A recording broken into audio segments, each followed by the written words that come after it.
말도 안 되는 일이 벌어졌습니다. 한국은 여전히 가난한 나라, 못 사는 나라로 굶어 죽는 사람이 많다고. 폭탄 선언에 유럽 전역이 발칵 뒤집혔습니다. 하지만 사실 오늘날 한국의 모습은 그 사람들이 한국을 한 번만 보게 된다면 머릿속 깊이 박혀있는 잘못된 생각을 타파하기에 충분히 발전된 모습을 보여주고 있습니다. 한 달 전까지만 해도 아시아 전체를 경멸하던 유럽 사람들이 자신의 삶을 송두리째 바꾸겠다며 한국을 선택한 이유는 대체 무엇이었을요? 그날 유럽에서 발생한 충격적인 내용을 지금 바로 시작합니다. 안녕하세요. 저는 네덜란드에 살고 있는 비너스라고 합니다. 오늘은 저희 가족이 한국을 여행하게 된 이야기를 들려드리고자 합니다. 아주 오래전부터 부모님은 감자 농사를 지으셨습니다. 자연스럽게 저희 가족은 오랫동안 도심을 떠나 살아왔고 아버지의 농사일을 도와드리기도 하면서 살아왔는데요. 하지만 저와 동생 제니퍼는 도시 생활에 대한 로망이 컸고 그렇게 하기 위해서 제가 할 수 있는 게 무엇이 있느냐 아버지께 여쭈어 봤더니 좋은 대학에 입학하면 도시에서 살 수 있다고 하셨거든요. 그래서 저와 제니퍼는 정말 공부도 열심히 했어요. 시골에서 대학에 진학하는 사람은 거의 없는데 동네에서 저희 집이 유일했죠. 아버지도 그런 딸들을 이뻐하시기도 했죠. 덕분에 아버지는 자매를 대학에 보내기 위해 더 열심히 농사 지으셔야 했고 저와 제니퍼도 방학 때만 되면 반드시 집으로 내려와서 농사일을 돕기도 했습니다. 방학 기간에도 도심에 머물며 문화생활을 즐기고 싶었던 마음이 컸지만 그래도 우리를 대학에 보내주시고 뒷바라지해주시는 부모님을 도와드리는 게 맞다고 생각했습니다. 도심은 정말 잔인한 곳이에요. 이런 부모님을 두고 도심에 머물면 좋겠다는 생각이 들게 할 만큼 정말로 좋은 곳이죠. 게다가 최근에는 한국 관련된 콘텐츠들 덕분에 주말 길거리에 나가보면 K-팝 댄스 관련 행사를 매주 하고 있고 저희 자매는 그런 한국 문화에 빠져서 넛을 놓고 있을 정도였으니까 말이죠. 그래도 그런 유혹들은 학기 중에만 즐기고 방학 기간에는 휘둘리지 않고 고향으로 꾸준히 내려가서 일손을 도왔습니다. 부모님도 저희가 대학을 졸업하고 취업을 하고 자리를 잡게 되면 그때 농장 일을 그만두고 땅도 팔 생각을 하고 계셨는데요. 그러던 중 우리 가족은 정말로 큰 행운을 잡게 되었습니다. 이 마을 전체가 개발지역으로 지정되었고 합당한 토지 보상과 영업권 보상을 받을 수 있었습니다. 이런 결정이 나기 전에 판매해버렸다면 정말 아찔할 뻔했죠.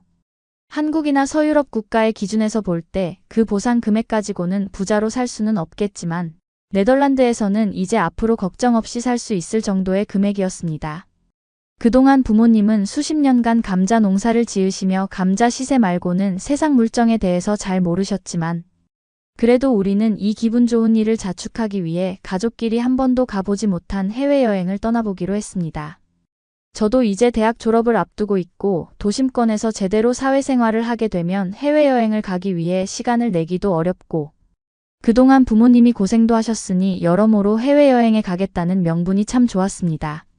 이렇게 시기적절하게 행운이 찾아온 것도 감사했고 우리 가족은 하루하루 행복해했습니다. 그리고 우리 가족은 해외여행지로 어디로 삼을지에 대한 고민이 있었는데요. 부모님은 어디라도 좋으나 서유럽같이 깨끗하고 잘 사는 나라로 가는 거면 다 좋다고 하셨고 반면에 저와 제니퍼는 한국을 가고 싶어 했습니다. 부모님은 다른 나라에 대해서 별다른 지식도 없고 특별히 궁금한 나라도 없기에 가족끼리 해외여행을 떠나는 것만으로도 좋으니 잘 사는 나라라면 어디든 좋다고 하셨으나 저희 자매가 한국을 이야기했을 때 부모님은 한국이라는 나라는 네덜란드보다 못 사는 가난한 나라가 아니냐며 한국을 가기에는 좀 위험한 것이 아니냐 말씀하시기도 하셨습니다. 사실 부모님이 이런 생각을 가지고 있다는 것 자체가 놀랄 일은 아니었는데 평생 시골에서 세상 물정을 모르고 살아오신 부모님의 입장에서 한국이라는 나라는 거의 처음 듣는 나라였을지도 모릅니다. 부모님은 한국에 대해서 관심이 없는 걸 넘어서 부정적인 생각을 가지고 계셨습니다. 부모님의 젊은 시절 한국은 선진국으로 평가받기에는 거리가 먼 나라였고 당시 네덜란드인들에게 알려지기로는 일본을 제외한 모든 아시아 국가는 가난하다고 인식이 박혀있기 때문이었죠. 그리고 평생을 감자 농사만 지어오던 부모님이 한국이 이루어낸 급속도의 발전을 알기에는 어려움이 있었고 심지어 한국은 90년대 이후 네덜란드보다 경제적으로 훨씬 압도하기 시작했는데 부모님 세대에서는 아시아 국가라고 하면 일단은 무시하는 경향이 강합니다. 저희 부모님에게도 똑같이 나타났던 것이죠. 그저 유럽 나라들만 여전히 부자 나라들이라고 생각하셨고 부모님께 한국은 그저 먼 나라일 뿐이었습니다. 부모님이 감자 가격 동향에는 빠삭하신 것처럼 한국에 대해서 빠삭하기를 바랬다면 무리였을까요? 저와 제니퍼는 거의 한국에 가보고 싶어서 미칠 것 같았는데 말이죠. 이런 상황에서 당연히 부모님을 설득하는 과정이 필요했습니다. 정말 다양한 설득 수단이 있었습니다. 친구가 다니고 있는 여행사에서는 한국으로 가는 승객들을 많이 모집하면 인센티브를 더 주기도 하고, 한국이 2020년 이후 일본에게 역전당했던 유럽 출신 관광객 숫자에서도 이제 다시 한국이 일본을 역전하려는 분위기라는 것도 말씀드렸습니다. 그만큼 한국은 서유럽인들이 찾아가는 대표적인 나라 중 한 곳이고, 엔저 때문에 일본 여행 광풍이 불고 있는 현 시점에서도 한국을 찾아가는 유럽인들이 많은 걸 보면 한국이 그만큼 가치 있는 곳이 아니겠냐는 말씀도 드렸죠. 게다가 지금 집에서 쓰고 있는 가전제품들이 전부 다 한국 제품들이라는 것도 말씀드렸습니다. 삼성 TV가 한국 거라는 걸 처음 들으신 부모님은 처음엔 그걸 인정하지 못하셨습니다. 당연히 미국 제품이 아니냐면서 놀라하셨죠. 삼성 TV를 받을 때 미국에서 배송을 받기도 해서 그렇게 생각하셨던 것 같습니다. 부모님은 한국에 대해서 아무것도 모르셨지만 한국에 대한 자세한 설명 그리고 포기하지 않고 한국이 매우 발전된 선진국이라고 말씀드렸고, 결국 부모님도 한국이 그렇게 좋은 곳이라면 가겠다고 하셨습니다. 그리고 한국에 가기 위한 절차도 매우 간소했습니다. 한국에서는 아주 오래전부터 네덜란드 사람들의 관광, 입국에 대해서 무비자로 입국할 수 있게 허락해주고 있었습니다. 때문에 비행기표 구매와 사전에 한국에 가겠다고 방문 신청서를 제출하는 것만 하면 충분했습니다. 우리 가족은 한국으로 갈 준비를 마쳤고 드디어 한국으로 떠나가는 날이 왔습니다. 우리 가족 모두가 처음 타보는 비행기지만 긴장감과 두려움보다는 기대감이 앞섰습니다. 한국에 가기로 결정된 뒤 부모님께 한국에 관한 영상을 찾아서 보여드리기도 했고, 부모님은 거실에 있는 한국 제3성 TV로 한국의 모습을 충분히 구경하시기도 했는데요. 화면 속 한국의 모습은 누가 보더라도 대단한 모습이었고, 한국을 여행하는 네덜란드인들의 만족도가 높다는 내용의 그 영상들은 부모님에게도 한국 여행에 대한 기대감을 심어주기에 충분했거든요. 그렇게 한국으로 가는 비행기 한 번 비행기를 갈아타야 하는 어려움이 있었지만, 앞사람을 따라가다 보니 어느새 환승하는 비행기를 탑승하는 게이트까지 잘 가기도 했습니다. 그리고 이스탄불에서 한국으로 출발하는 비행기는 한국 비행기였습니다. 우리 가족이 비행기에 타자 아주 예쁜 동양인 승무원들이 우리를 맞이해 주었고 친절한 미소로 화답했습니다. 한국 비행기에 오르자마자 여행하는 기분이 더 실감났고 우리 가족의 기대감은 더 고조되었습니다. 그렇게 한국에 도착했습니다. 한국공항에서 웰컴 투 코리아라고 인사해주는 한국인 직원의 미소로 한국의 첫인상이 정말로 좋았습니다. 그리고 우리 가족은 한국에 도착하기 전 한국에 도착하면 숙소로 가는 방법에 대해서 미리 알아왔는데요. 한국 공항은 너무나 넓고 사람이 많았지만 사전에 알고 있던 정보로 지하철역으로 잘 찾아갈 수 있었습니다. 서울역으로 한 번에 가는 직항 열차를 타게 되었고, 처음 타보는 지하철에 우리 가족은 모두 다 신기해했습니다. 요즘은 각종 정보들이 넘쳐나는 시기 한국을 찾아가는 관광객이 많아진 만큼 우리가 미리 이런 것들을 공부해 올 수 있어서 한국 여행의 출발이 너무나 수월했다는 생각이 들었고, 이 직항 열차에 올라타는 게 전혀 어렵지 않았듯 한국에 대한 상세한 안내는 미리 한국을 여행하고 돌아온 수많은 네덜란드인 여행 선배들의 정보들 덕분이었죠. 그렇게 서울역에 도착했고 다른 지하철로 갈아타서 숙소로 향해야 했습니다. 숙소까지는 2정거장만 가면 되었는데요. 우리 가족은 이렇게 거대하고 발전된 곳에는 처음 와봤기에 조금 어려움이 있었습니다. 하지만 이때 우리는 문제가 생겼는데요. 아버지를 포함한 우리 가족들은 눈앞에 펼쳐져 있는 대단한 규모의 사람들과 엄청나게 넓은 서울역에서 넋을 놓았고, 때문에 갈아타야 하는 지하철을 반대 방향으로 타버리는 실수를 해버렸죠. 심지어 2정거장이 지나기 전까지. 우리는 잘못 탔다는 사실을 깨닫지도 못하고 있었습니다. 아버지가 당당하게 앞장서서 지하철에 올라타셨는데 그걸 우리는 또 믿고 탔던 것이고, 아버지는 우리 자매가 아무 말도 없이 따라 타길래 이게 맞는 줄 아셨다고 했어요. 그 순간 아버지의 당황한 얼굴 표정을 잊을 수 없었지만 이 일은 너무나 재미있는 경험이었습니다. 재빨리 열차에서 내려 반대 방향으로 가기 위해 다시 개찰구로 올라갔습니다. 하지만 우리는 이 작은 실수가 4명분의 교통요금을 다시 내야 하는 상황임을 알아차렸죠. 커다란 캐리어를 들고 머뭇거리는 저희 가족을 본 한국인 영무원 직원은 저희에게 무슨 일이냐고 물었습니다. 저는 상황 설명을 했고 한국인 영무원은 무슨 말인지 알겠다면서 허리 밑으로까지 오는 작은 철문을 열어 반대편 개찰구로 따라오도록 안내해 주었습니다. 그리고 마찬가지로 건너편 개찰구 옆에 나 있는 작은 철문을 이용해서 그 안으로 들어갈 수 있게 해 주었어요. 외국인 여행객이니 이런 실수를 할 수도 있고 원래대로라면 요금을 한 번 더 내야 하는 것이겠지만 그 한국인 영무원은 우리가 한국의 지하철 시스템에 익숙치 않아 이런 실수를 할 수 있다고 이해해 주었으며 우리의 실수로 인해 불필요한 지출을 하지 않도록 사려 깊은 배려를 해주었습니다. 덕분에 비용적인 손실 없이 오롯이 재미있는 경험으로 기억되었을 수도 있었겠지만요. 한국에 온 첫날부터 친절한 한국인을 만나서 감사했습니다. 그렇게 올바른 방향으로 지하철을 다시 갈아타고 그때부터 내 정거장을 이동해 숙소에 도착할 수 있었습니다. 숙소에 도착 후 짐을 풀고 제대로 된 한국 여행을 시작할 수 있었는데요. 당연히 기대했던 대로 한국 음식은 정말 다양하고 맛있었습니다. 한 식당에서 음식을 주문할 때 아버지는 메뉴를 보고 무엇을 먹어야 할지 몰라 당황하셨습니다. 그래서 제가 고민 끝에 불고기와 김치찌개를 추천해드렸죠. 솔직히 우려는 있었습니다. 저와 제니퍼는 대학을 다니며 도심권에서 한국 음식을 몇 번 접해본 적이 있기는 했지만 부모님은 처음으로 한국 음식을 접하는 것이기 때문에 아무래도 입맛에 안 맞지 않을까? 우려가 되었습니다. 하지만 그런 우려와 달리 부모님은 한국 음식을 어려워하지 않으셨습니다. 당연히 처음에는 어색했고 강한 향이 나지 않는 한국 음식이 조금 싱겁다고 하셨지만 한국에 있으면서 이내 곧 적응할 수 있었습니다.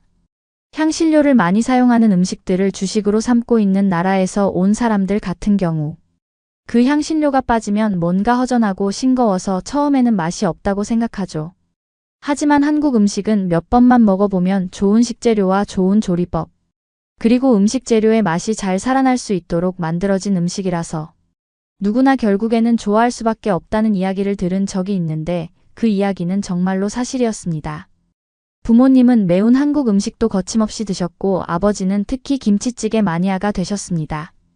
시큼한 향이 고향 맛 같기도 하다면서 그러면서 맵고 뜨거운 김치찌개 때문에 땀을 그렇게 흘리시면서도 매일같이 김치찌개를 찾기도 하셨죠. 저와 제니퍼는 우리 세대와 다르게 부모님이 한국에 대해서 아무것도 모르는 상태로 여행을 계획하면서 부모님이 한국을 좋아하실까 우려스러웠지만 부모님이 한국에 대해서 가지고 있던 부정적인 인식이 금방 긍정적으로 바뀌게 되었으며 이렇게 한국에서 만족스러워하는 모습을 보고 너무나 기뻤습니다. 잘 모시고 왔다는 생각이 들었고 한국이 틀린 선택지가 절대 아님을 알게 되었습니다. 어디서부터 말해야 할지 모르겠지만 한국을 돌아다니면서 음식을 먹고 한국적인 문화를 체험해보는 것이 대단히 재미있는 것은 당연하고 그냥 가만히 앉아서 따뜻한 바람을 맞으며 도시의 모습을 구경하는 것 자체로도 이미 눈이 휘둥그레질 정도로 대단한 모습이었고 유럽과는 완전히 다른 한국만의 분위기가 우리 가족의 입에 늘 미소가 가득하도록 만들어 주었거든요. 우리 가족의 여행은 여기서 끝이 아니었습니다. 네덜란드인들의 필수 코스 경복궁에서 한복을 입고 사진을 찍는 체험을 하게 되었습니다. 부모님은 처음에는 한복을 입는 것을 꺼려하셨지만 막상 입고 나니 너무나 좋아하셨습니다. 화려한 옷을 입고 한국의 옛 궁궐을 돌아다니는 것 자체가 너무나 색다른 일이었습니다. 이곳에는 저희 말고도 수많은 외국인들이 돌아다니고 있었으며 한복을 입고 경복궁을 돌아다니며 사진을 찍을 때마다 웃음이 끊이질 않았습니다. 이때 느낀 것은 한국의 전통 의상이 얼마나 아름다운지 그리고 그 안에 담긴 역사와 문화가 얼마나 깊은지를 새삼 깨닫게 되었습니다. 네덜란드에서는 느낄 수 없는 이런 분위기를 즐기면서 또 한국에서의 하루가 끝나갔습니다. 그리고 서울에서 하루는 부모님과 우리 자매의 개별 여행을 하는 날로 지정했는데요. 부모님은 온천을 즐길 수 있는 곳에서 몸의 피로를 풀고 따뜻한 물로 개운하게 목욕을 하는 곳으로 안내해드렸고 저와 제니퍼는 한국의 엔터테인먼트 회사 앞으로 찾아갔습니다. 그곳에는 이미 수많은 외국인들이 카메라를 들고 한국의 연예인들을 만나기를 기다리며 연예인들이 등장했을 때 곧바로 촬영하기 위해 카메라를 손에 꼭 쥔 채로 한국의 스타들을 기다리고 있었습니다.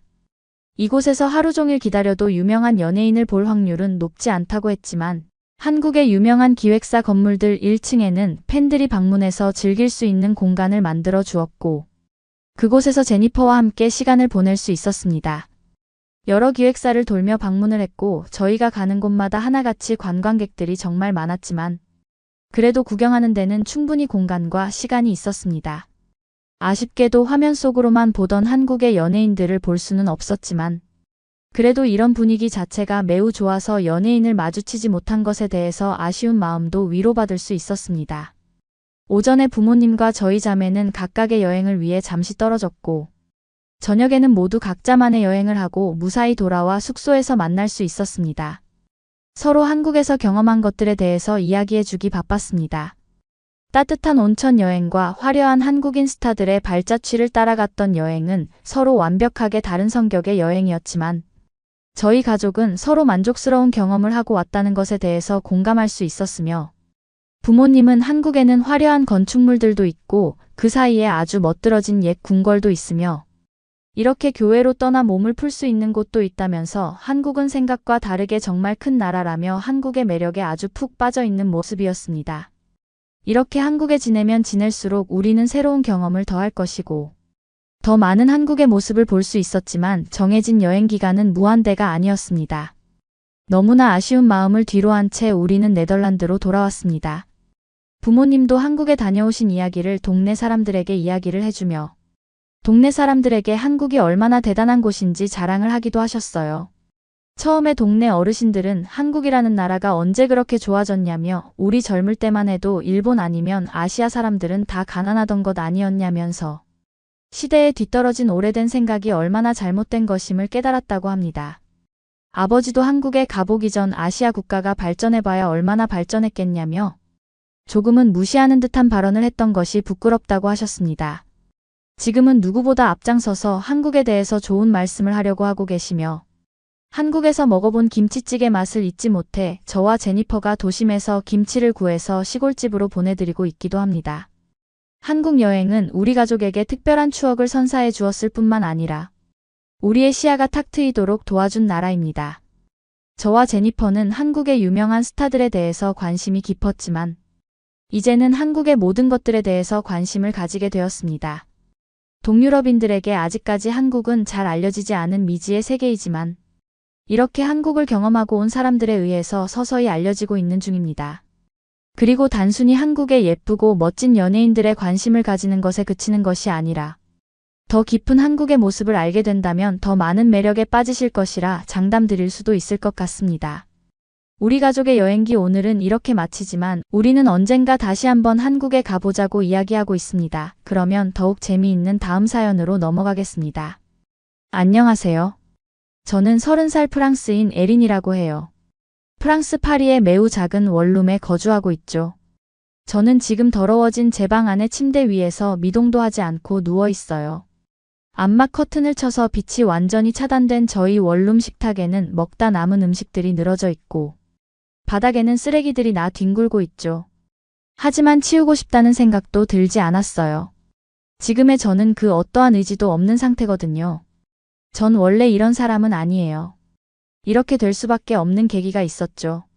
한 달 전까지만 해도 저는 대기업에서 야근하고 주말에도 일하면서 열심히 일하는 커리어우먼이었어요. 그런데 열심히 일했는데도 제 20대를 바쳐온 회사에서 부당하게 해고되고 말았죠. 바로 사무실 내 정치 때문이었어요. 항상 열심히 일하시고 모든 직원들을 지지해주던 저희 대표가 바뀌면서 모든 게 달라졌거든요. 새로운 대표 덱스는 전 회사에서 함께 일하던 자기 팀을 모두 데려왔어요. 누가 봐도 기존 직원들을 그들로 교체하려는 게 분명해 보였죠. 덱스는 오자마자 저희에게 불가능한 기한의 중요한 프로젝트를 맡겼어요. 직원 모두가 그 기한을 맞추기 힘들 거라는 걸 알 만큼 큰 프로젝트였죠. 저희는 이 기한은 불가하다고 말씀드렸어요. 저는 여러분들의 능력을 믿습니다.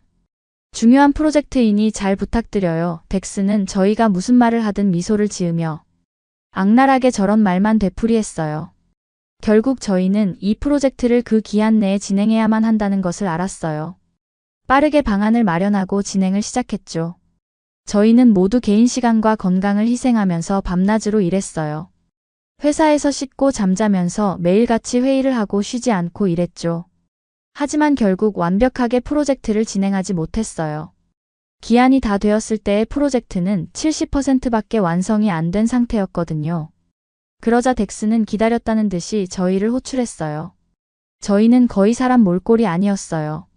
다들 지친 상태로 덱스의 방으로 향했죠. 실망이네요. 모두들 유능한 직원으로 생각했는데 말이죠. 이번 프로젝트가 얼마나 중요한지 말씀드리지 않았던가요? 덱스는 화가 난 듯 표정을 찡그리며 이야기했어요. 그때는 처음으로 상사 얼굴을 한 대 치고 싶다는 생각이 들더라고요.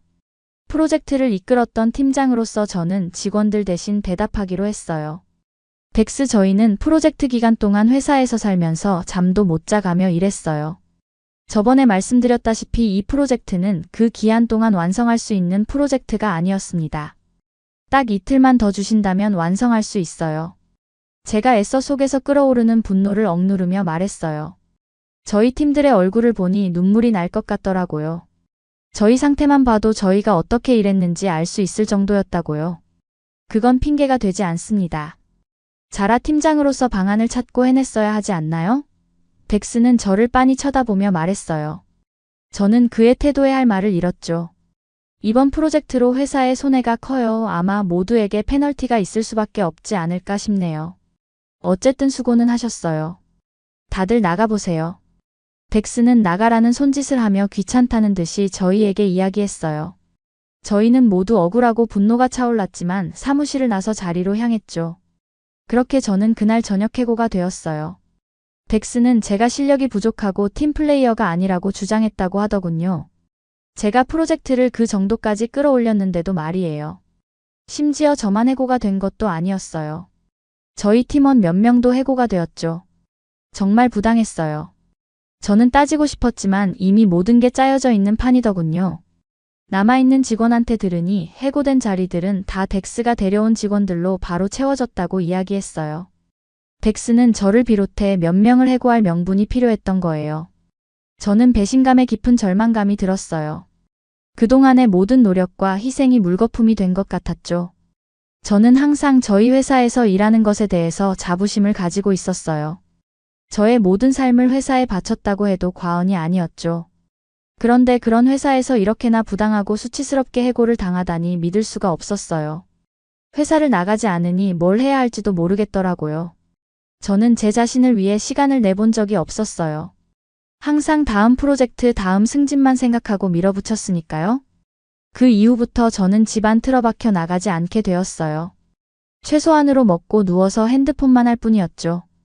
그러던 어느 날 여전히 핸드폰을 하면서 누워있다가 저는 우연히 한 여행 유튜브를 보게 되었어요.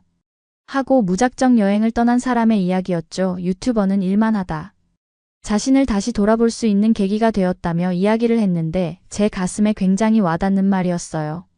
그 순간 저는 제가 휴식이 필요하다는 걸 깨달았어요. 제 자신을 다시 발견해야 한다는 생각이 들었죠.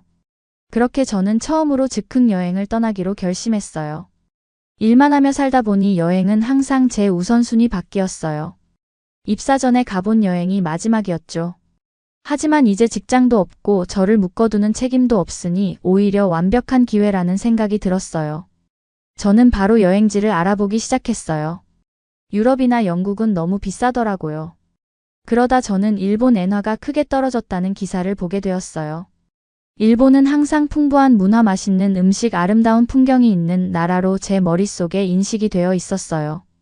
제 스스로를 위한 여행을 시작하기에 완벽한 것으로 보였죠. 상상을 할수록 들떠왔어요. 벚꽃나무 사이를 거닐고 전통 식당에서 스시를 먹고 고대 사원을 방문하는 제 모습을 상상했죠. 저는 더 이상 망설이지 않고 도쿄행 편도 티켓을 예매했어요. 충동적인 결정을 내리는 건 생각보다 짜릿했죠. 짐을 꾸리면서 편한 옷, 좋은 운동화, 카메라를 꼭 챙겼어요. 모든 순간을 기록하고 싶었거든요. 그렇게 저는 설레는 마음으로 공항으로 향해 비행기에 탑승했어요. 오랜만에 타는 비행기에 설레는 마음이 더 증폭되는 것 같더라고요. 비행시간은 매우 길었지만 덕분에 오히려 제가 이루고 싶은 게 뭔지 곰곰이 생각해 볼 시간이 많았어요. 머릿속을 비우고 마음의 상처를 치유하고 털어버리는 것이 가장 큰 목표였죠. 새로운 경험을 하고 새로운 사람들을 만나고 다른 문화를 배우고 싶기도 했고요. 혼자 행복회로를 돌리면서 비행을 하다 보니 긴 비행 시간은 어느새 지나가고 나리타 공항에 착륙을 하게 되었어요. 그 순간 너무 기대가 되더라고요. 제가 정말 일본에 오게 되었으니까요. 비행기에서 내려다본 도쿄는 화려한 대도시 같아 보였어요. 그 모습을 보니 정말 설레더라고요. 왠지 모든 게 잘 풀릴 것만 같다는 느낌을 받았어요. 저는 공항에 도착해 짐을 찾고 먼저 숙소로 향하기 위해 지하철로 향했어요. 그런데 지하철에서부터 저는 난관에 부딪히게 되었어요. 일본 지하철 노선 도는 색색의 선들이 엉킨 거미줄처럼 보이더라고요. 일본 지하철이 세계에서 가장 복잡한 시스템 중 하나라고 들은 적이 있었는데 이제 그 이유를 알겠더라고요.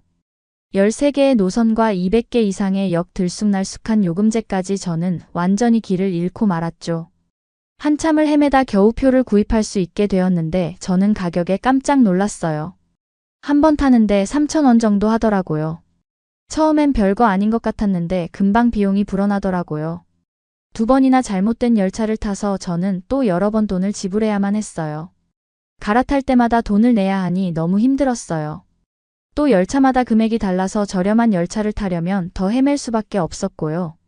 그렇게 마침내 호텔에 도착했을 때 저는 완전히 녹초가 된 상태였어요. 오랫동안 헤맨 탓에 배도 너무 고팠죠. 저는 짐을 내려놓고 호텔 근처에 아기자기해 보이는 작은 식당에 가보기로 했어요. 들어가자마자 맛있는 음식 냄새에 배가 꼬르륵거리더라고요. 저는 라멘 한 그릇을 주문하고 음식을 기다렸어요. 라멘은 생각보다 금방 나왔어요. 김이 모락모락 나는 라멘을 맛보려는데 저는 깜짝 놀라고 말았어요. 옆 테이블에 손님 몇 명이 앉더니 바로 담배를 피우기 시작하지 않겠어요. 담배 연기가 공기를 가득 메워서 라멘에서도 담배 냄새가 나는 것만 같았어요. 주위를 둘러보니 대부분의 손님들이 흡연을 하고 있었어요. 일본 식당에서 흡연이 흔하다는 건 알고 있었지만 직접 겪으니 매우 불쾌했어요. 심지어는 어린아이가 있는 가족도 들어왔는데 부모도 담배를 피우고 있더라고요. 그 모습을 보니 식욕이 싹 사라져서 반도 못 먹고 결국 저는 자리에서 일어섰어요. 그렇게 계산을 하기 위해 금액을 물어보았을 때 저는 또 한 번 놀랄 수밖에 없었어요.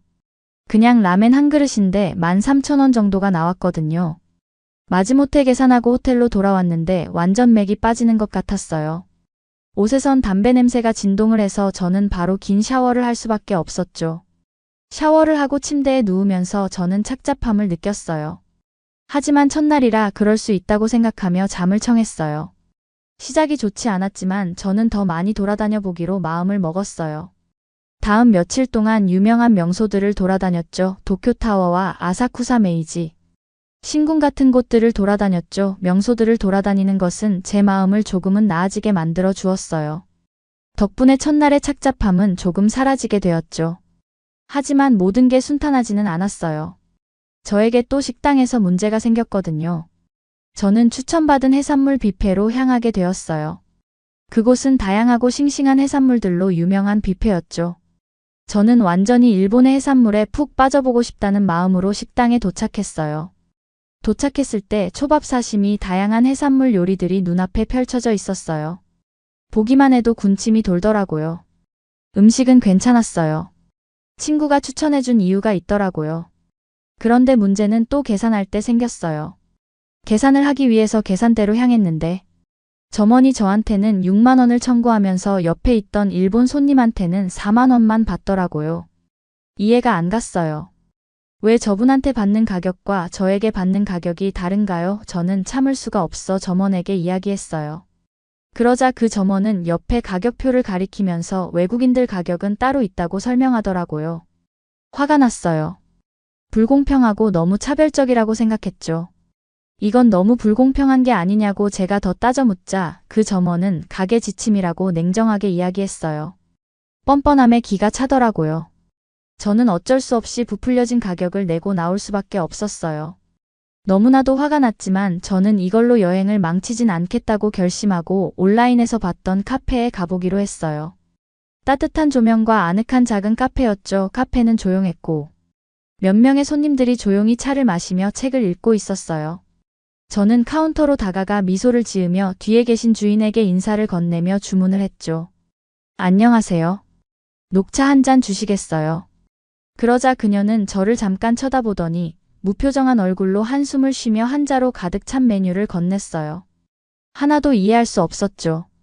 저는 메뉴에서 아무 항목이나 손가락으로 가리키며 최선을 다했어요. 그녀는 아무 말 없이 주문을 받고는 사라졌죠. 조금 기분이 상했지만 저는 창가 쪽에 있는 작은 테이블을 찾아 앉았어요. 방은 전통적인 종이 등롱과 대나무 식물로 아름답게 장식되어 있었지만 분위기는 차갑고 불편했어요. 주인이 차를 가져다 주었을 때 눈도 마주치지 않고 테이블에 내려놓고 가버리더라고요. 저는 전통차를 즐기려고 노력했지만 그 경험은 저를 고립되고 환영받지 못하는 느낌이 들게 했어요. 차 자체는 맛있었지만 이방인이 된 느낌을 떨쳐낼 수가 없었죠. 저는 속상한 마음으로 차를 홀짝이며 앉아 있었어요. 그때 다른 일본인 손님 무리가 가게에 들어왔어요. 그런데 저는 당황했어요. 주인이 그들에게 따뜻하게 인사를 하더라고요. 미소가 가득한 얼굴로 말이에요. 주문을 받으면서 그들과 이야기를 나누는 것을 보았는데 그녀의 태도는 확연하게 저를 대할 때와는 완전히 달랐어요. 저는 빠르게 차를 마시고 가게를 나오고 말았어요. 마음이 실망으로 무거웠거든요. 이건 단순한 언어 장벽이 아니었어요. 외국인에 대한 완전한 차별이었죠. 차가운 대우와 소외감이 제 마음을 너무나도 아프게 했어요. 따뜻함과 새로운 연결고리를 찾으려고 일본에 왔는데 오히려 저는 그 어느 때보다 더 외로움이 느껴졌어요. 심지어 차값은 한 잔에 1,000엔이었어요. 엔화가 떨어져 저렴하다던 일본은 어디 간 건가요? 외국인한테만 모든 가게들이 돈을 비싸게 받는 건가요? 일본에서의 날이 지날수록 저는 점점 실망감만이 더 커지게 되었어요. 또 그 이후로도 저는 비용을 줄이려 애썼지만 예산은 여전히 타격을 받고 있었어요. 교통비와 식비가 너무 비싸서 저축액이 예상보다 빨리 줄어들고 있었죠. 어느 날 밤 호텔 방에 앉아서 저는 계산을 해봤어요. 이 속도로 쓰면 일주일 안에 돈이 바닥나게 생겼더라고요.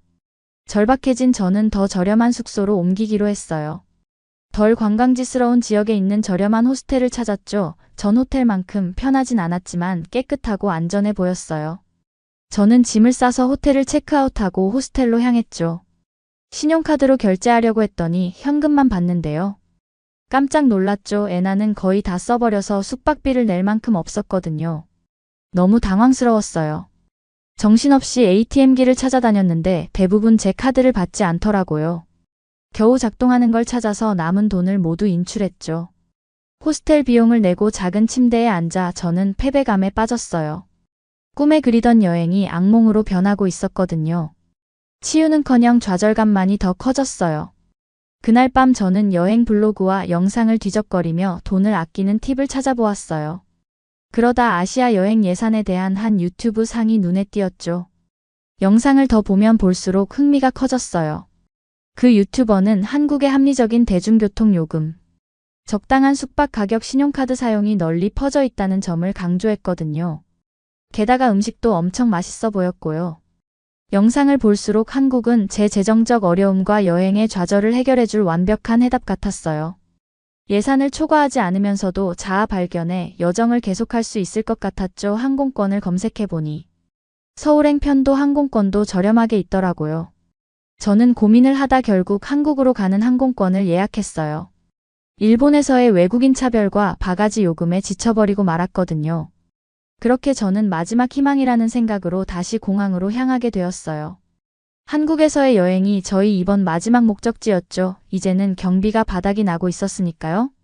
저는 뭐 아니면 도라는 생각으로 그렇게 한국으로 가는 비행기에 탑승했어요. 공항에 도착했을 때 저는 인천국제공항의 효율성에 깜짝 놀랐어요. 모든 게 잘 정돈돼 있었고 영어 표지판이 많아서 길을 찾기도 쉽게 되어 있었죠. 직원들은 모두 친절한 얼굴로 따뜻하게 저를 대해주었으며 입국 심사 또한 매우 빨랐어요. 일본에서는 입국 심사를 하는 데에만 1시간이나 걸렸었는데 한국은 30분도 걸리지 않았죠. 현대적인 한국 기술에 놀랄 수밖에 없더라고요. 저는 도시로 향하기 위해 지하철로 향했어요. 한국의 대중교통 시스템은 감탄을 자아냈어요. 지하철은 광범위하고 이용이 쉬웠죠. 영어로 된 표지판과 안내방송도 있었고요. 한 번 탈 때 1,500원 정도밖에 안 들더라고요. 심지어 환승이라는 제도가 있어서 다른 열차로 갈아탈 때 돈이 들지 않았어요. 열차를 갈아탈 때마다 돈을 내야 하는 일본과는 완전히 달랐죠. 또 충전식 교통카드인 티머니 카드를 사서 더욱 편리하게 이동할 수 있었어요. 확실히 교통비를 훨씬 절약할 수가 있더라고요. 제가 예약한 숙소는 젊은 에너지 길거리 공연 트렌디한 상점들로 유명한 홍대에 있었어요. 체크인할 때 방을 보고 기분 좋게 놀랐죠. 작지만 아늑했고 직원들도 엄청 친절했거든요. 무엇보다 신용카드로 모든 것들이 결제가 된다는 것이 너무나도 편리했죠. 근처를 둘러보며 뭔가 먹을 걸 찾아봤어요. 거리는 유혹적인 냄새로 가득했고 저는 금세 길거리 음식 노점 앞에 홀린 듯이 서게 됐죠. 그곳에서 떡볶이를 주문했는데 4,000원밖에 안 하더라고요. 세상에 4,000원이요. 맛은 엄청났어요. 심지어 양도 엄청 많이 주시더라고요. 옆에 있는 어묵 국물은 공짜였고요. 매콤하고 달콤한 맛의 완벽한 조화였죠. 이런 저렴한 가격으로 배불리 음식을 먹을 수가 있다니 탄성이 터져 나왔어요. 다음 며칠 동안 저는 서울 곳곳에 명소를 다녔어요. 아름다운 건축물과 흥미로운 역사를 자랑하는 경복궁이 감탄했죠. 도심 한복판에 위치한 평화로운 도피처 청계천을 따라 걷기도 했고요. 그중 제일 좋았던 경험 중 하나는 북촌 한옥마을 방문이었어요. 한옥이라 불리는 전통 한국 가옥들이 아름답게 보존돼 있어서 한국의 과거를 엿볼 수 있는 곳이었죠. 오랜 시간 동안 좁은 골목길을 걸으며 사진도 찍고 평화로운 분위기도 만끽했어요. 걷는 것만으로도 잠시 앉아있는 것만으로도 마음이 편안해지는 곳이었죠. 어느 저녁 저는 홍대를 둘러보다가 라이브 음악이 흘러나오는 작은 컵에 들어갔어요. 흥미로워서 수제 맥주를 한 잔 주문하고 앉았죠. 가수는 한국어로 아름다운 발라드를 부르고 있었어요. 가사는 이해할 수 없었지만 노래의 감정이 저에게 와닿는 듯한 기분이 들었죠. 끝나고 펍 주인이신 친절한 눈빛에 따뜻한 미소를 짓는 주인 아주머니께서 다가오셨어요. 음악은 괜찮으셨나요? 그분이 어눌한 영어로 물으셨어요. 네, 정말 좋았어요. 아름답네요. 저는 여운이 남은 채로 대답했죠. 그러면서 저희는 이야기를 나누기 시작했는데 저는 그분 성함이 이상이라는 걸 알게 됐어요.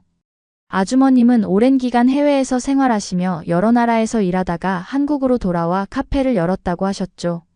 아주머니의 이야기는 저를 매료시켰고 순식간에 외국에서 생활하셨던 경험담에서 유대감이 느껴졌어요. 그렇게 저희는 몇 시간 동안 외국에서 살고 일했던 경험에 대해 이야기를 나눴어요. 저는 부당하게 해고된 이야기와 그것이 어떻게 저를 한국까지 이끌어 주었는지에 대해 털어놓았죠. 아주머님은 공감하는 표정으로 진지하게 들어주셨어요. 이런 이야기를 어디 가서 해본 적이 없었는데 왠지 모르게 아주머니 앞에서는 술술 나오더라고요. 저도 그 기분 이해해요. 아주머니가 부드럽게 말씀하셨어요. 저도 젊었을 때도 외국 회사에서 일하면서 많은 도전과 부당한 대우를 겪었었거든요. 그때는 많이 힘들었지만 그 경험들이 날 더 강하게 만들어 주었어요. 그 경험들로 인해 이렇게 멋진 팝도 열 수 있게 되었고요. 아주머님의 말씀에 깊이 공감됐어요. 누군가 저와 비슷한 어려움을 겪고 더 강해져서 이겨냈다는 게 위로가 되기도 했고요. 요즘 많은 젊은 사람들이 일과 삶에서 어려움을 겪고 있는 것 같아요. 하지만 그 아픔은 일시적이라는 걸 기억하는 게 중요해요. 그 경험들이 우리에게 회복력을 가르쳐주고 더 나은 미래를 위해 준비시켜주는 것을 잊지 마세요. 앞으로는 분명 밝은 날들만 있을 거예요. 이 좌절이 당신 발목을 잡게 하지 마세요. 아주머님이 말씀하시는 동안 내 얼굴에서는 눈물이 뺨을 타고 흘러내리고 있었어요. 상해 아주머님의 진심 어린 격려에 저도 모르게 눈물이 나더라고요. 과거의 부당한 대우와 힘들었던 시절에 대해 누구에게도 말 못하고 끙끙 앓던 제가 처음으로 저를 진심으로 격려해주는 사람을 한국에서 만날 거라는 걸 누가 알았겠어요. 아주머님의 말과 진심이 그동안 감춰왔던 제 상처를 어루만져주는 기분이 들면서 저는 아이처럼 울고 말았어요. 그러고 나니 슬프다기보다는 후련하더라고요. 그런 제 모습에 아주머님은 제 손을 잡아주시며 저를 위로해 주셨어요. 상희 아주머님 정말 감사드려요. 지금 이 순간이 저에게 얼마나 큰 도움이 되었는지. 아주머님은 상상도 못하실 거예요.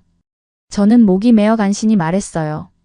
그러자 상희 아주머니는 따뜻하게 미소 지으시며 말씀하셨어요. 제가 도움이 될 수 있어서 기쁘네요.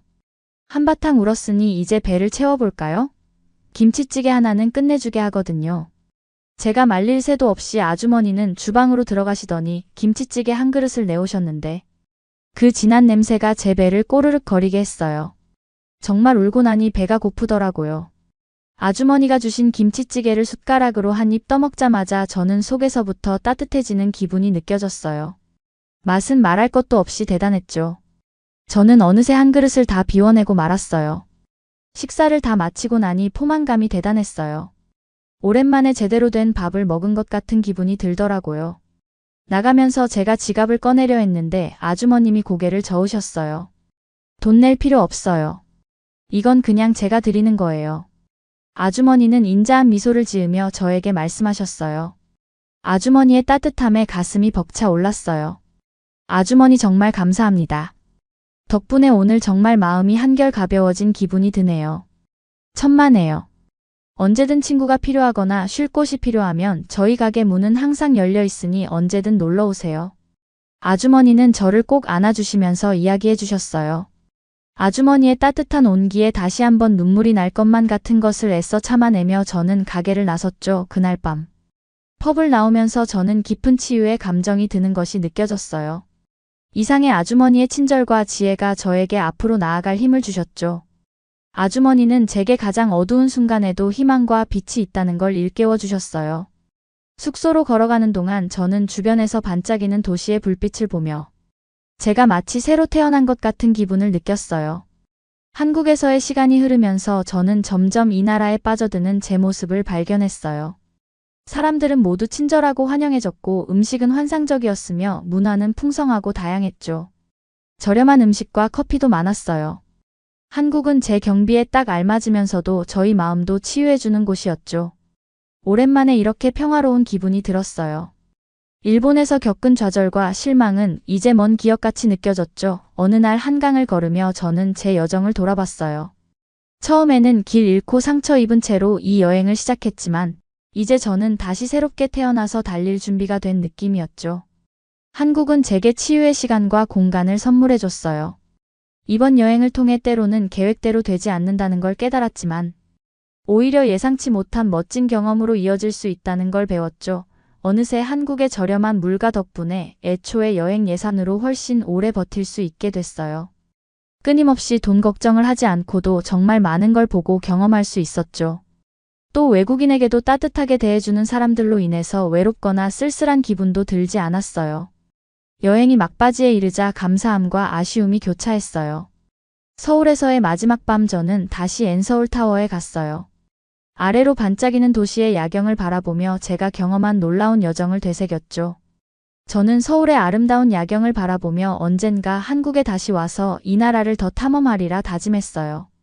프랑스행 비행기에 오르면서 저는 일종의 결말과 새로운 시작을 동시에 느꼈어요. 이 여행은 저에게 회복력과 자기 돌봄의 중요성, 새로운 경험을 받아들이는 아름다움을 가르쳐 주었어요. 앞으로 어떤 일이 있을지 몰라도 이제 저는 열린 마음과 새로워진 영혼으로 맞이할 준비가 되었다는 걸 알았죠. 한국은 단순한 여행지 그 이상이었어요. 저의 여행 일정에 있어 중요한 전환점이 되어준 곳이죠. 그곳에서 만든 추억과 만난 사람들, 배운 교훈들은 영원히 제 안에 살아있을 거예요. 프랑스로 돌아온 지 몇 달 후 저는 서울에서 보냈던 시간을 되새기며 창밖으로 쏟아지는 빗방울을 바라봤어요. 여전히 직장은 없었지만 예전처럼 불안하거나 갈피를 잡지 못하진 않았죠. 한국에서의 경험으로 삶을 바라보는 새로운 관점을 얻었으니까요. 프랑스에 돌아오고 나서 몇 달 뒤 한 중소기업에서 연락이 왔어요. 제 이력서를 보고 관심이 생겼다면서 면접 기회를 주고 싶다고 하더라고요. 그러면서 저에게 혹시 일본어나 한국어 할 줄 아느냐고 물었죠. 순간 웃음이 나왔어요. 여행하면서 매일같이 상해 아주머니와 대화를 나누며 기본적인 한국어 정도는 할 수 있었거든요. 돌아와서도 계속해서 한국어를 공부했고요. 배운 것들이 이렇게 빨리 도움이 될 거라고는 상상도 못했어요. 면접은 순조롭게 진행됐고 저는 그 회사에 합류하게 됐어요. 업무는 쉽지 않았지만 저는 전과 같이 열정을 갖고 임했죠. 이전 직장에서의 경험을 교훈 삼아 더 지혜롭게 행동했고 제 정신건강도 건강하게 관리하는 법을 배웠어요. 시간이 흘러 저는 회사에서 인정받는 존재가 되었고 저의 아시아 여행 경험을 살려 해외 사업 부서로 발령받게 되었죠. 저에게 한국의 파트너사와 협업할 기회가 주어졌고 저는 그들과 한국에서의 경험을 토대로 신뢰를 쌓아 값진 계약을 성사시킬 수 있었어요. 그렇게 출장차 서울에 다시 가게 된 어느 날 문득 그 작은 퍽이 떠올랐어요. 저는 저녁에 시간을 내서 홍대로 향했죠. 문을 열고 들어서자 익숙한 가게 분위기가 저를 반겼어요. 운 좋게도 이상희 아주머님이 계셨죠. 아주머님은 놀라시면서도 저를 반갑게 맞이해 주셨어요. 세상에 자라 이렇게 다시 만나다니. 정말 반갑구나. 아주머니와 진한 포옹을 나누며 함께 그동안의 근황을 주고받았어요. 저는 아주머님께 제가 겪은 변화와 성장에 대해 말씀드렸죠. 아주머님의 격려가 제게 얼마나 큰 힘이 되었는지, 어떻게 제 인생의 전환점을 만들어 주었는지 진심을 담아 고마움을 전했어요. 아주머님은 뿌듯해 하셨어요. 내가 잘 해낼 줄 알았어. 자라 정말 기쁘구나. 너 같은 젊은 사람들이 세상을 더 나은 곳으로 만들 거라 믿어. 우리는 오랜 시간 이야기를 나누었고, 제가 서울을 떠나기 전 다시 한번 꼭 들르기로 약속했죠. 카페를 나서며 감사한 마음이 더욱더 커지는 것을 느꼈어요. 힘든 시기에 만난 고마운 인연에 대한, 그리고 제 인생을 바꿔준 이 아름다운 나라에 대한 감사였죠. 그 이후로도 저는 1년에 한두 번은 꼭 한국을 방문하고 있어요. 어느새 한국은 제게 새로운 고향 같은 존재가 되었거든요. 그곳에서의 추억과 배움은 영원히 제 가슴속 깊이 남을 거예요. 인생의 가장 어두웠던 순간 한국은 제게 치유와 희망을 안겨주었으니까요. 그러면 더욱 재미있는 다음 사연으로 넘어가겠습니다. 안녕하세요. 저는 옥스포드에서 경영학을 공부하는 영국 학생 잭시라고 합니다. 저는 현재 영국의 꽤 유명한 대학에서 기업 경영을 전공하고 있습니다. 대기업을 원활하게 운영하는 방법을 배우고 있다는 것을 멋지게 표현한 말입니다. 하지만 오늘은 제가 한국에서 공부하던 시절에 있었던 흥미로운 이야기를 들려드리고자 합니다. 이 경험은 제 눈을 뜨게 했고 완전히 새로운 시각으로 사물을 바라보게 했습니다. 그럼 바로 시작하겠습니다. 저는 운이 좋게도 한국, 중국, 일본 등 아시아의 여러 나라에서 공부할 수 있었습니다. 각 나라마다 저마다의 매력이 있지만 한국은 저에게 정말 특별한 나라입니다. 한국에 도착한 순간부터 저를 사로잡은 특별한 무언가가 있었어요. 오래된 전통과 현대 기술의 조화일 수도 있고 사람들의 따뜻한 마음씨일 수도 있습니다. 그것이 무엇이든 한국은 저에게 제2의 고향이 되었습니다. 어느 날 한국 대학교에서 경영학 강의를 듣던 중이었습니다. 교수님이 무엇이 한 나라를 한국으로 만드는지에 대해 토론하기로 하셨어요. 교수님은 한국을 예로 들었는데 저는 한국이 얼마나 인상적인 나라인지 직접 목격했기 때문에 흥분했습니다. 교수님은 단기간에 이룬 한국의 놀라운 경제 성장에 대한 이야기로 시작하셨습니다. 그는 한국의 발전을 연구하면 경제정책, 도시계획, 문화적 회복력에 대한 귀중한 교훈을 얻을 수 있다고 말했습니다. 교수님의 열정은 전염성이 있었습니다. 그는 1950년대 전쟁으로 폐허가 된 나라에서 오늘날 세계 최고의 경제 대국이 된 한국의 변화에 대해 이야기했습니다. 그는 몇 가지 흥미로운 사실을 강조했습니다. 예를 들어 1960년 $80에 불과했던 한국의 1인당 GDP는 현재 $3만 이상으로 성장했습니다.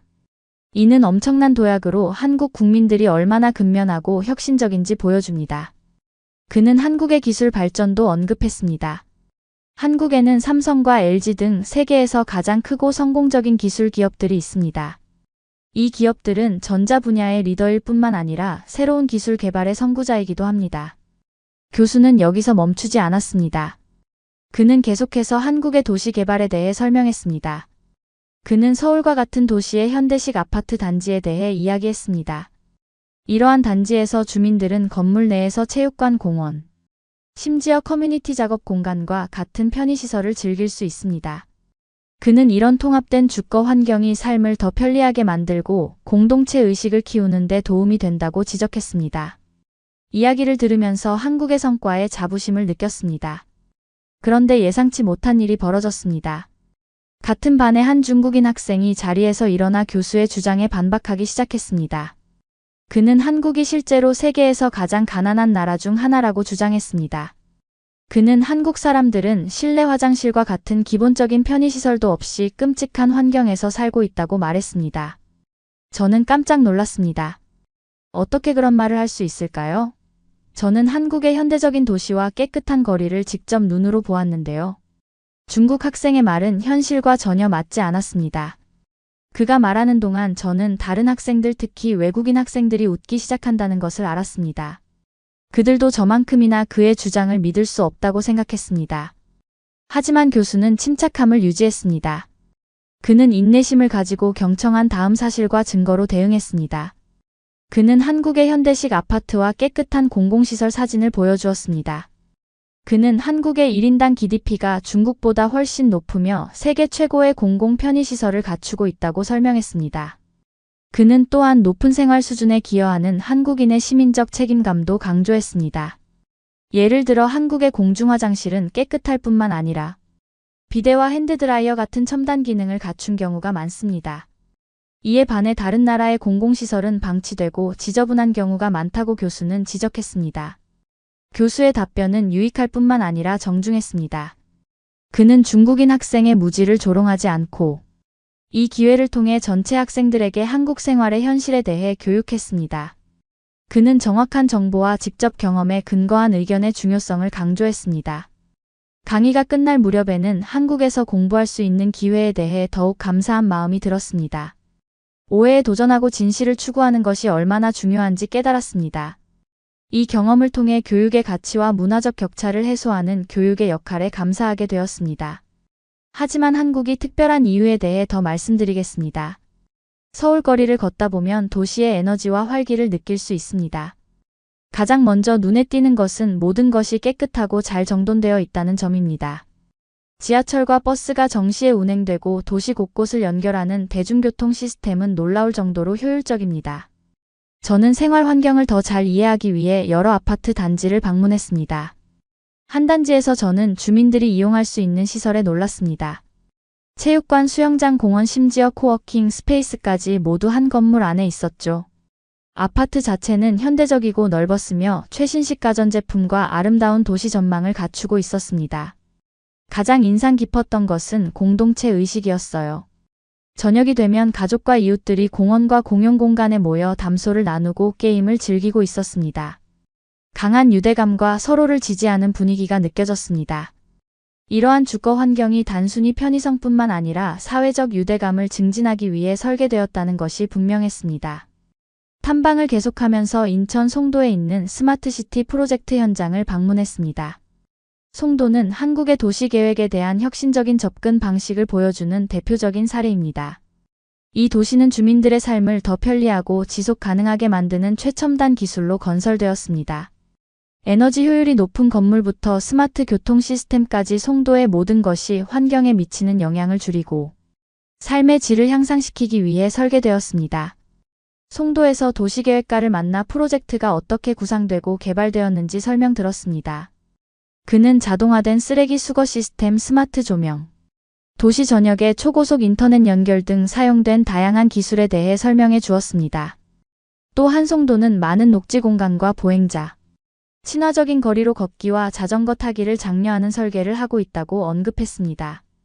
배울수록 살기 좋고 지속 가능한 도시를 만들기 위한 한국의 노력에 깊은 인상을 받았습니다. 이러한 노력은 기술 발전뿐만 아니라 주민들의 전반적인 복지 향상을 위한 것이기도 합니다. 교통, 주택, 커뮤니티 환경 등 도시 생활의 모든 측면을 고려하는 총체적인 접근 방식이죠. 한국이 어떻게 이렇게 눈부신 발전을 이룰 수 있었는지 이해하기 위해 한국의 경제 역사를 살펴봤습니다. 흔히 한강의 기적이라고 불리는 한국의 변화는 회복력 혁신 노력의 이야기입니다. 1950년대 초 한국 전쟁이 끝난 후 한국은 세계에서 가장 가난한 나라 중 하나였습니다. 경제는 주로 농업에 의존했고 인프라와 자원도 부족했습니다. 하지만 1960년대 박정희 대통령의 리더십 아래 한국은 야심찬 경제 개발의 여정을 시작했습니다. 정부는 산업화, 수출, 지향적 성장, 인프라 개발에 중점을 둔 1년에 5개년 계획을 시행했습니다.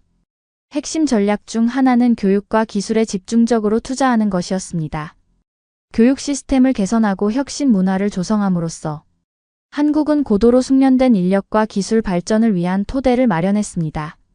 1970년대와 1980년대에 한국은 철강, 조선, 석유화학 등 중공업에 집중했습니다. 한국은 재벌로 알려진 산업 대기업을 설립하여 경제 성장을 주도하는 데 중요한 역할을 했습니다. 현대 삼성 LG와 같은 기업들은 각 분야에서 글로벌 리더가 되어 한국의 경제적 성공에 크게 기여했습니다. 연구개발에 대한 한국의 노력도 결실을 맺었습니다. 1990년대와 2000년대 한국은 전자통신정보기술 분야의 강국이 되었습니다. 오늘날 한국은 첨단 산업 첨단 연구 혁신으로 잘 알려져 있습니다. 한국은 글로벌 혁신 지수에서 꾸준히 상위권에 랭크되어 있습니다. 한국의 경제 기적에서 가장 주목할 만한 측면 중 하나는 생활 수준의 향상입니다. 불과 수십 년 만에 한국의 1인당 GDP는 100달러 미만에서 3만 달러 이상으로 성장했습니다. 이러한 경제적 번영은 한국인의 의료 교육 삶의 질 향상으로 이어졌습니다. 저는 여러 혁신허브와 연구센터를 방문하여 한국이 어떻게 기술 발전을 주도하고 있는지 직접 확인했습니다. 하이라이트 중 하나는 수원에 있는 삼성 본사를 둘러본 것이었습니다. 삼성 디지털시티로 알려진 이 캠퍼스는 최첨단 연구시설과 사무실, 직원들을 위한 편의시설을 갖춘 거대한 복합단지입니다. 삼성이 혁신과 협업의 문화를 어떻게 조성하고 있는지를 보는 것은 매우 흥미로웠습니다. 또 다른 인상 깊은 방문지는 서울의 한 스타트업 인큐베이터였습니다.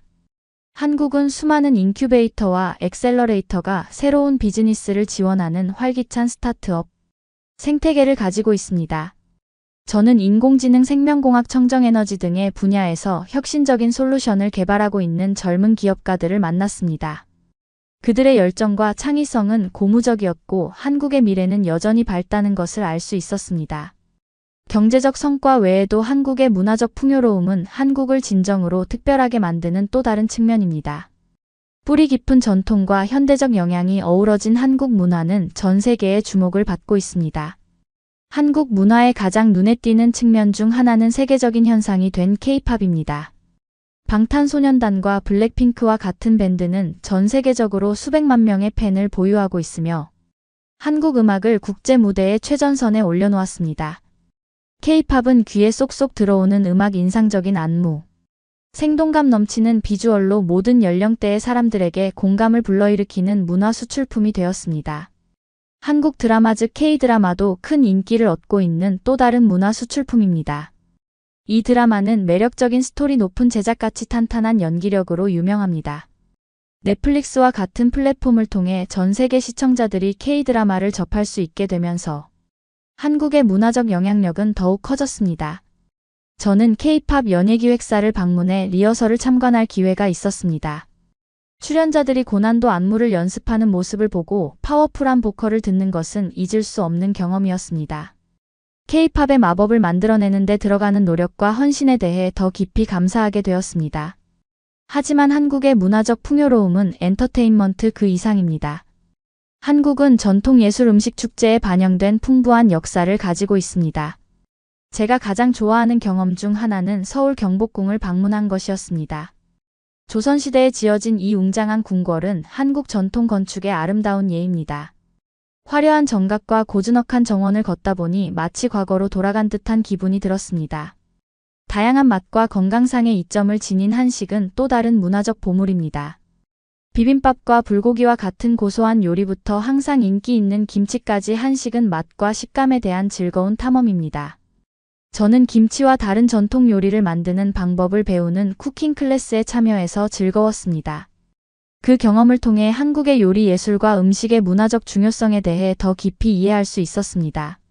한국의 영향력은 기술과 혁신에도 미치고 있습니다. 한국은 전자 및 통신 분야를 선도하는 삼성과 LG와 같은 기업을 중심으로 글로벌 기술 산업의 선두주자입니다. 한국의 연구자들과 엔지니어들은 인공지능, 로봇공학, 생명공학 등의 분야에서 큰 기여를 하고 있습니다. 저는 서울에서 열린 기술 전시회를 방문해 최신 혁신 기술을 살펴봤습니다. 스마트 홈기기부터 첨단 의료기술까지 한국의 기술 개발 역량을 엿볼 수 있는 전시회였습니다. 하이라이트 중 하나는 집안일부터 의료수술까지 다양한 작업을 보조하는 인공지능 로봇의 시연이었습니다. 미래를 엿볼 수 있는 시연이었으며 한국의 기술 리더십을 증명하는 자리였습니다.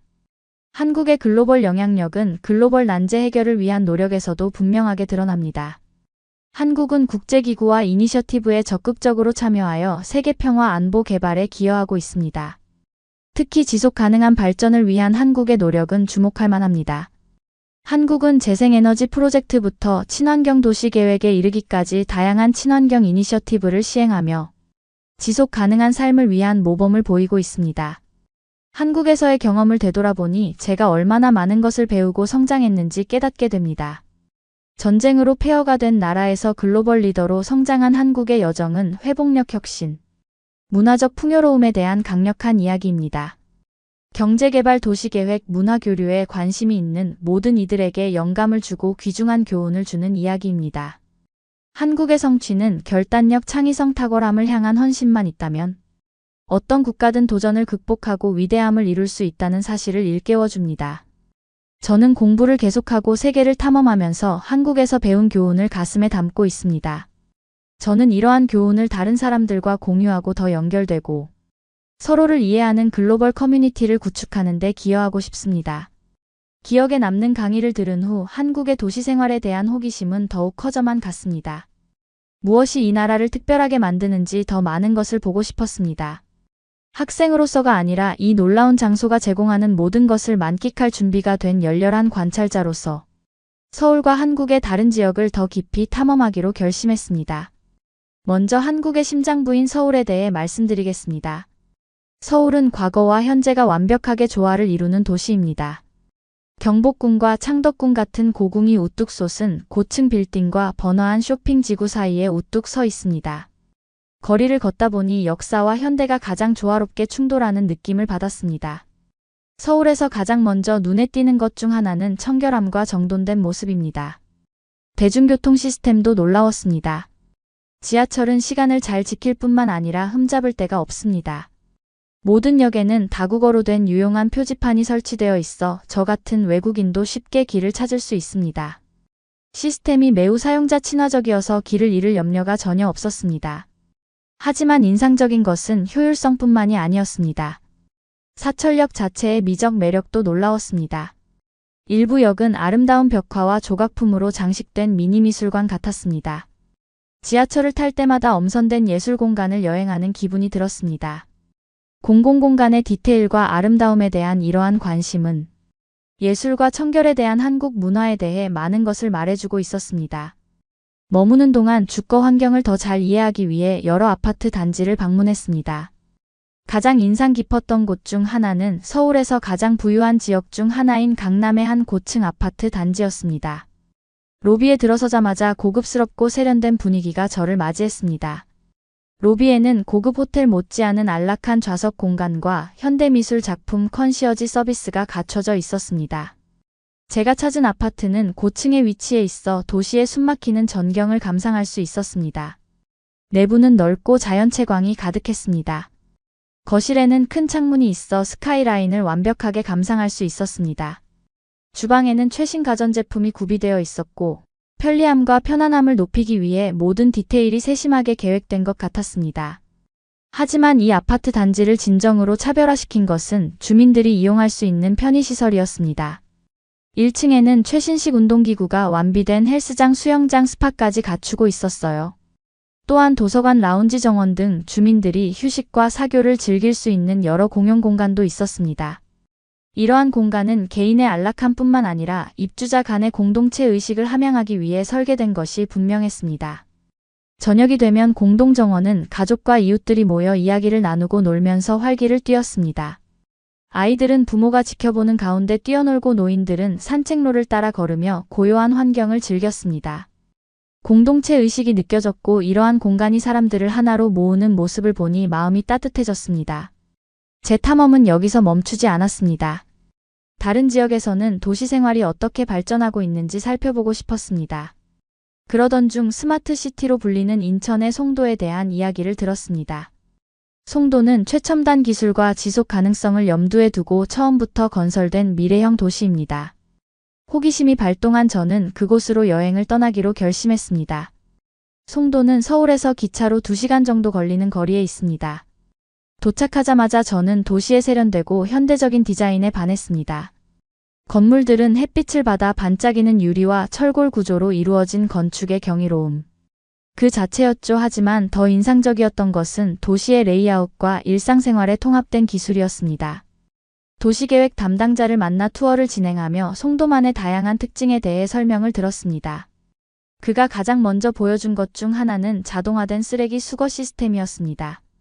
송도에서는 기존의 쓰레기 수거 트럭 대신 지하 파이프 네트워크를 이용해 가정과 사무실에서 중앙처리시설로 직접 쓰레기를 운반합니다. 이 시스템은 거리를 더 깨끗하게 유지할 뿐만 아니라 교통량과 오염도 줄여줍니다. 다음으로 주거지역을 방문했습니다. 송도의 아파트들은 현대적인 편의시설과 디자인 면에서 서울의 아파트와 비슷했지만 몇 가지 독특한 특징도 있었습니다.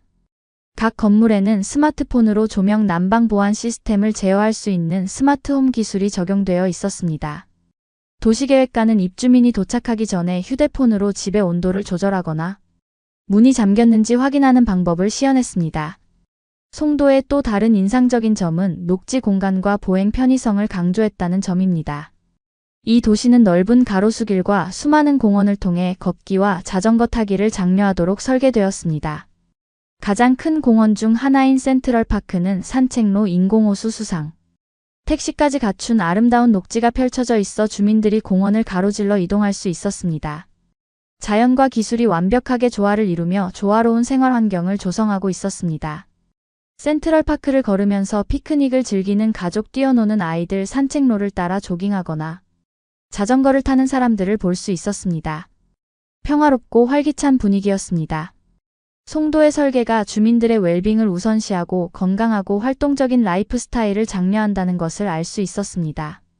투어에는 수많은 국제기업과 연구기관이 있는 송도의 비즈니스 지구 방문도 포함되었습니다. 도시계획과는 송도의 첨단 인프라와 기술이 어떻게 송도를 기업들에게 매력적인 장소로 만들었는지 설명했습니다. 초고속 인터넷 연결, 스마트 빌딩, 효율적인 대중교통 시스템은 기업들이 송도에 사무실을 마련하게 된 몇 가지 특징 중 일부에 불과했습니다. 방문의 하이라이트 중 하나는 비즈니스 지구에 있는 스마트 빌딩을 둘러본 것이었습니다. 이 건물에는 에너지 사용량부터 공기질까지 모든 것을 모니터링하는 센서와 자동화 시스템이 설치되어 있었습니다. 조명과 에어컨은 방에 있는 사람의 수에 따라 자동으로 조절되어 에너지 효율을 최적화했습니다. 건물 입구에는 반면, 인식기술을 비롯한 첨단 보안 시스템도 갖춰져 있었습니다. 서울과 송도에서의 경험을 통해 한국의 도시 생활에 대한 혁신적인 접근 방식에 깊은 감명을 받았습니다. 보기 좋고 지속 가능한 도시를 만들기 위한 한국의 노력은 거리의 청결함부터 일상생활에 통합된 첨단 기술까지 모든 디테일에서 분명하게 드러났습니다. 이러한 노력은 기술 발전뿐만 아니라 주민들의 전반적인 복지 향상과 공동체 의식 함양을 위한 것이었습니다. 한국이 어떻게 이렇게 눈부신 발전을 이룰 수 있었는지 이해하기 위해 한국의 경제 역사를 살펴봤습니다. 흔히 한강의 기적이라고 불리는 한국의 변화는 회복 탄력성 혁신 노력의 이야기입니다. 1950년대 초 한국전쟁이 끝난 후 한국은 세계에서 가장 가난한 나라 중 하나였습니다. 경제는 주로 농업에 의존했고 인프라와 자원도 부족했습니다. 하지만 1960년대 박정희 대통령의 리더십 발에 한국은 야심찬 경제 개발의 여정을 시작했습니다. 정부는 산업화, 수출, 지향적 성장, 인프라 개발에 중점을 둔 1년에 5개년 계획을 시행했습니다.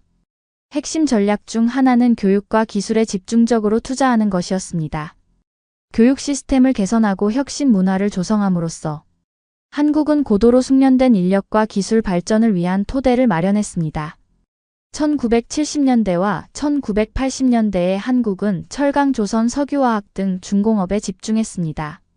한국은 재벌로 알려진 산업 대기업을 설립하여 경제 성장을 주도하는 데 중요한 역할을 했습니다. 현대, 삼성, LG와 같은 기업들은 각 분야에서 글로벌 리더가 되어 한국의 경제적 성공에 크게 기여했습니다. 연구개발에 대한 한국의 노력도 결실을 맺었습니다. 1990년대와 2000년대 한국은 전자통신정보기술 분야의 강국이 되었습니다. 오늘날 한국은 첨단 산업, 첨단 연구 혁신으로 잘 알려져 있습니다. 한국은 글로벌 혁신 지수에서 꾸준히 상위권에 랭크되어 있습니다. 한국의 경제 기적에서 가장 주목할 만한 측면 중 하나는 생활 수준의 향상입니다. 불과 수십 년 만에 한국의 1인당 GDP는 $100 미만에서 $3만 이상으로 성장했습니다. 이러한 경제적 번영은 한국인의 의료, 교육, 삶의 질 향상으로 이어졌습니다. 저는 여러 혁신 허브와 연구센터를 방문하여 한국이 어떻게 기술 발전을 주도하고 있는지 직접 확인했습니다. 하이라이트 중 하나는 수원에 있는 삼성 본사를 둘러본 것이었습니다. 삼성 디지털시티로 알려진 이 캠퍼스는 최첨단 연구시설과 사무실, 직원들을 위한 편의시설을 갖춘 거대한 복합단지입니다. 삼성이 혁신과 협업의 문화를 어떻게 조성하고 있는지를 보는 것은 매우 흥미로웠습니다. 또 다른 인상 깊은 방문지는 서울의 한 스타트업 인큐베이터였습니다. 한국은 수많은 인큐베이터와 엑셀러레이터가 새로운 비즈니스를 지원하는 활기찬 스타트업 생태계를 가지고 있습니다. 저는 인공지능, 생명공학, 청정에너지 등의 분야에서 혁신적인 솔루션을 개발하고 있는 젊은 기업가들을 만났습니다. 그들의 열정과 창의성은 고무적이었고 한국의 미래는 여전히 밝다는 것을 알 수 있었습니다. 경제적 성과 외에도 한국의 문화적 풍요로움은 한국을 진정으로 특별하게 만드는 또 다른 측면입니다. 뿌리 깊은 전통과 현대적 영향이 어우러진 한국 문화는 전 세계의 주목을 받고 있습니다. 한국 문화의 가장 눈에 띄는 측면 중 하나는 세계적인 현상이 된 K-팝입니다. 방탄소년단과 블랙핑크와 같은 밴드는 전 세계적으로 수백만 명의 팬을 보유하고 있으며 한국 음악을 국제 무대의 최전선에 올려놓았습니다. K-팝은 귀에 쏙쏙 들어오는 음악, 인상적인 안무, 생동감 넘치는 비주얼로 모든 연령대의 사람들에게 공감을 불러일으키는 문화 수출품이 되었습니다. 한국 드라마 즉 K-드라마도 큰 인기를 얻고 있는 또 다른 문화 수출품입니다. 이 드라마는 매력적인 스토리, 높은 제작가치, 탄탄한 연기력으로 유명합니다. 넷플릭스와 같은 플랫폼을 통해 전 세계 시청자들이 K-드라마를 접할 수 있게 되면서 한국의 문화적 영향력은 더욱 커졌습니다. 저는 K-팝 연예기획사를 방문해 리허설을 참관할 기회가 있었습니다. 출연자들이 고난도 안무를 연습하는 모습을 보고 파워풀한 보컬을 듣는 것은 잊을 수 없는 경험이었습니다. K-팝의 마법을 만들어내는 데 들어가는 노력과 헌신에 대해 더 깊이 감사하게 되었습니다. 하지만 한국의 문화적 풍요로움은 엔터테인먼트 그 이상입니다. 한국은 전통예술축제에 반영된 풍부한 역사를 가지고 있습니다. 제가 가장 좋아하는 경험 중 하나는 서울 경복궁을 방문한 것이었습니다. 조선시대에 지어진 이 웅장한 궁궐은 한국 전통 건축의 아름다운 예입니다. 화려한 정각과 고즈넉한 정원을 걷다 보니 마치 과거로 돌아간 듯한 기분이 들었습니다. 다양한 맛과 건강상의 이점을 지닌 한식은 또 다른 문화적 보물입니다. 비빔밥과 불고기와 같은 고소한 요리부터 항상 인기 있는 김치까지, 한식은 맛과 식감에 대한 즐거운 탐험입니다. 저는 김치와 다른 전통 요리를 만드는 방법을 배우는 쿠킹 클래스에 참여해서 즐거웠습니다. 그 경험을 통해 한국의 요리 예술과 음식의 문화적 중요성에 대해 더 깊이 이해할 수 있었습니다. 한국의 영향력은 기술과 혁신에도 미치고 있습니다. 한국은 전자 및 통신 분야를 선도하는 삼성과 LG와 같은 기업을 중심으로 글로벌 기술 산업의 선두주자입니다. 한국의 연구자들과 엔지니어들은 인공지능, 로봇공학, 생명공학 등의 분야에서 큰 기여를 하고 있습니다. 저는 서울에서 열린 기술 전시회를 방문해 최신 혁신 기술을 살펴봤습니다. 스마트 홈기기부터 첨단 의료기술까지 한국의 기술 개발 역량을 엿볼 수 있는 전시회였습니다. 하이라이트 중 하나는 집안일부터 의료수술까지 다양한 작업을 보조하는 인공지능 로봇의 시연이었습니다. 미래를 엿볼 수 있는 시연이었으며 한국의 기술 리더십을 증명하는 자리였습니다. 한국의 글로벌 영향력은 글로벌 난제 해결을 위한 노력에서도 분명하게 드러납니다. 한국은 국제기구와 이니셔티브에 적극적으로 참여하여 세계 평화 안보 개발에 기여하고 있습니다. 특히 지속 가능한 발전을 위한 한국의 노력은 주목할 만합니다. 한국은 재생에너지 프로젝트부터 친환경 도시 계획에 이르기까지 다양한 친환경 이니셔티브를 시행하며 지속 가능한 삶을 위한 모범을 보이고 있습니다. 한국에서의 경험을 되돌아보니 제가 얼마나 많은 것을 배우고 성장했는지 깨닫게 됩니다. 전쟁으로 폐허가 된 나라에서 글로벌 리더로 성장한 한국의 여정은 회복력 혁신, 문화적 풍요로움에 대한 강력한 이야기입니다. 경제개발, 도시계획, 문화교류에 관심이 있는 모든 이들에게 영감을 주고 귀중한 교훈을 주는 이야기입니다. 한국의 성취는 결단력, 창의성, 탁월함을 향한 헌신만 있다면 어떤 국가든 도전을 극복하고 위대함을 이룰 수 있다는 사실을 일깨워줍니다. 저는 공부를 계속하고 세계를 탐험하면서 한국에서 배운 교훈을 가슴에 담고 있습니다. 이러한 교훈을 다른 사람들과 나누고 더 많은 사람들이 서로 소통하고 이해하는 글로벌 커뮤니티를 만드는 데 기여하고 싶습니다.